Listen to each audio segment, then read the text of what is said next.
So while the U.S. is having their response to the Great Depression, communism, Russia's in full growth. There's another movement going on, and this is the growth of fascism. It's a movement against liberal democracy, against socialism, and against communism. And so this is coming. What you see over here, the stick and wood symbol, it's the Roman words, or fascism as a whole is the word, basically a symbol of punitive authority, and the wooden rod strapped together around an axe becomes the symbol of fascism. You can see all these different things here that make up the definition of fascism. But, I mean, people throughout Europe had become really disillusioned with a lot of different things. You have the Depression going on, and it especially hits Germany really hard. And, however, they only really this fascist system really only overthrows the government in three places. It's Italy, Germany, and Spain. It also has appeals to significant parts of the population in Japan, and you could argue that Japan was fascist. China, South Africa, Brazil, Argentina, a lot of Arab countries. As a whole, this means service to the state, extreme nationalism. I mean, it's becoming more and more part of what you saw in Europe because of social and economic crisis. People are fearful of class conflict and perceived threats from the left. This is a far, far right belief. I mean, does it have some similar characteristics of communism? Yes, and that's devotion to a strong leader. But as a whole, you're looking service to the state. It isn't service to the people like what you saw in communism. It's service to the state and that one strong leader. It denounces the war, World War I, denounces it. It's against liberal democracy. It's against democracy's ideas on individuals. It's very male-centric, chauvinistic there. It's xenophobic. We are against outsiders. It's an emphasis on military and order. And so what people really start clamoring to this because it starts to give people hope. It's appealing to the middle class and rural populations because we're going back in time to when things were good before the war.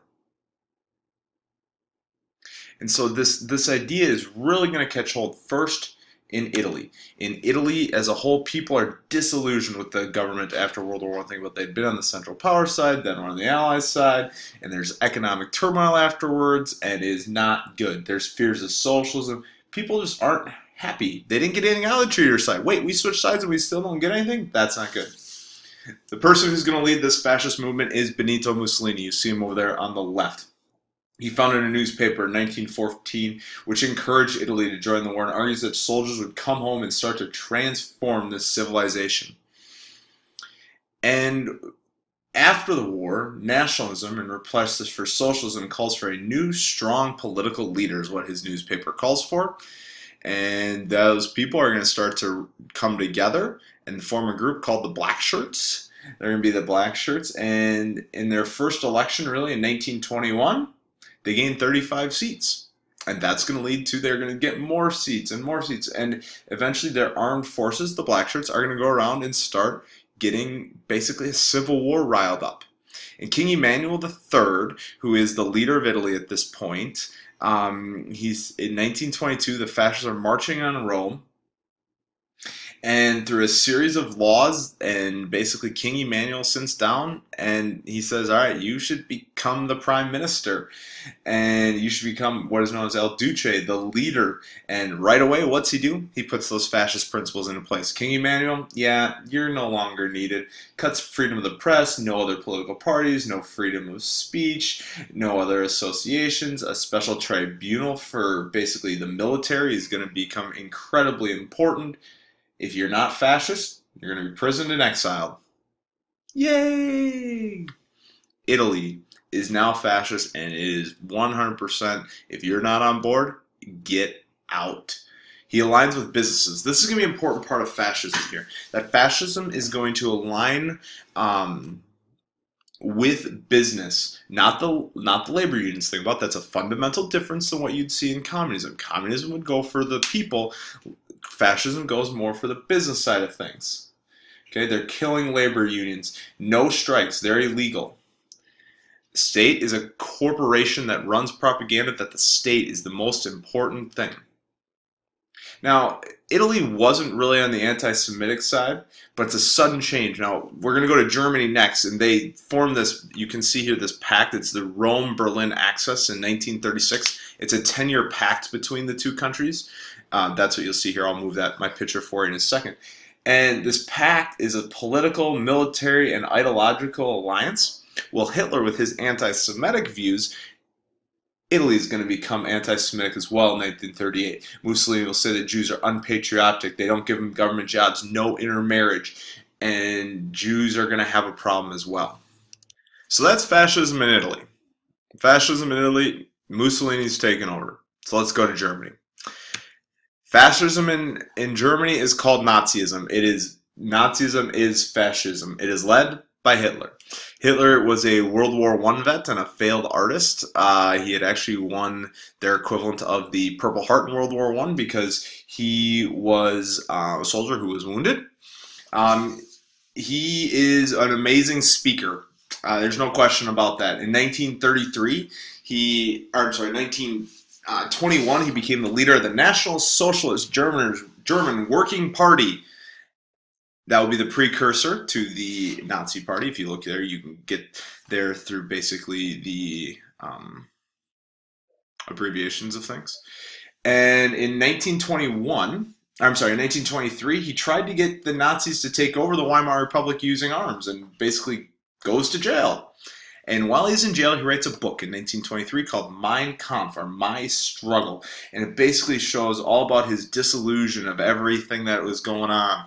And starts to say, no, not really, this isn't right. And he blames the Jews for a lot of what was going on. Well, let's realize what happens. As soon as the Great Depression hits, Germany has hyperinflation. They're paying those reparations still. And the middle class is gone, basically. The Great Depression, the infighting between political parties of the Republic, that Weimar Republic, huge problem. As the problems grow, so does the infighting. And Hitler says, hey, I can start to give some answers to this. And so people start gaining that. People start saying, hey, Hitler might have something here. People start to really, they say, hey, we are going to give you what you need. We're going to give you jobs. We're going to take care of the food. The Jews are who to blame for this. And Western capitalism is who to blame for this. And the Treaty of Versailles, that's the biggest thing he blames by far, is the Treaty of Versailles. So all those Western countries, they're who to blame to this. And he also brings in a racial component to this that the Italians hadn't done. They will once the Germans and the Italians. So the Germans, their fascism is way more extreme than what you saw with the Italians. Now, over time, Hitler is going to win more and more support through the people. Rural shopkeepers, artisans, poor farmers, white-collar workers, and students. In the early 1930s, they're starting to win more and more seats. And so Paul von Hindenburg, who is the leader of the Weimar Republic, says, where can I put Hitler so he won't be a problem? He makes him the number 2 person in government. Something should be triggering in your head right now saying, the number 2 person is always the most dangerous. Because Hindenburg thought, we're never going to hear from him again. However, as Nazism continues to give power and grant power and get more and more power, doesn't work. And eventually, Hitler becomes the dictator in 1933. And what you see here is basically the same thing with Mussolini. And that's why you got a picture down there in the bottom left of Mussolini and Hitler. He does many of the same things. Other political parties, see ya. Social classes, see ya. We are going to support business. Everything. He used national emergencies of why he got everything to change. It becomes a crime to commit new political parties. No more local governments. He takes control of the police force and creates his own Gestapo, basically his own secret police running around.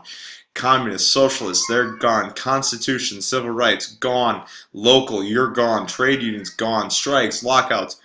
Everything's about Hitler. And by the way, think about this. He comes in to collapse because he brings back the German economy for a time. Because now he's going to bring back the army. He's going to bring back the navy. He's going to bring back the air force. All of those things that the Treaty of Versailles had taken away, he brings them back. And so Nazism is, and fascism as a whole, is now in Italy and Germany, and Spain's going to get it to a lesser extent. Hitler actually does spend some time in Spain to help that happen. But Nazism and fascism is on the reign.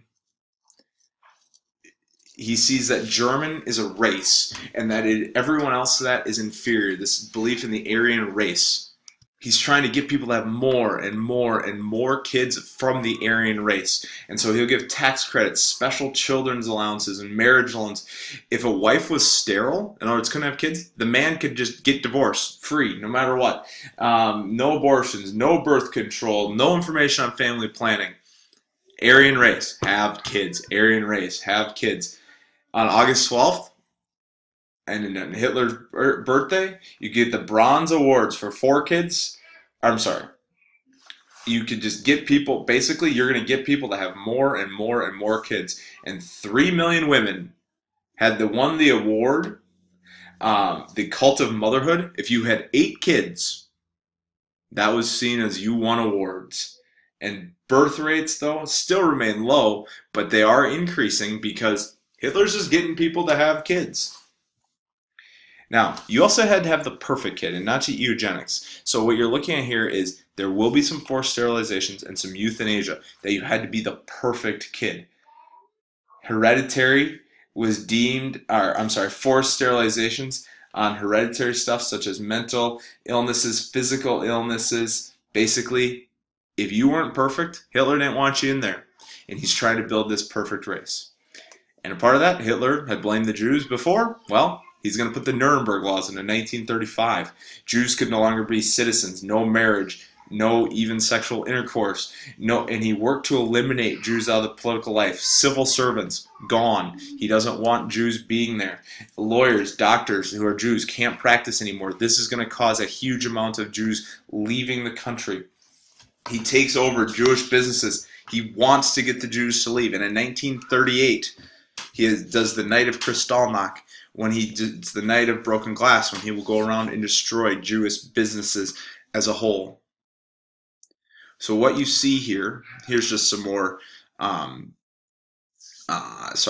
this is 6,000 rank marks. This is what the person suffering from hereditary defects cost the German community. So in other words, he doesn't want that because it's going to cost the German community. And what you see is just this fascism, and I'm getting rid of all of this stuff, and Hitler has put in place where he is the unquestioned leader. Mussolini's the unquestioned leader. But Mussolini's basically going to follow what Hitler does, and Hitler's more extreme than Mussolini, especially on the racial side of things. This is the main stuff. Fascism, fascism, fascism, as being the basis of Italy and Germany.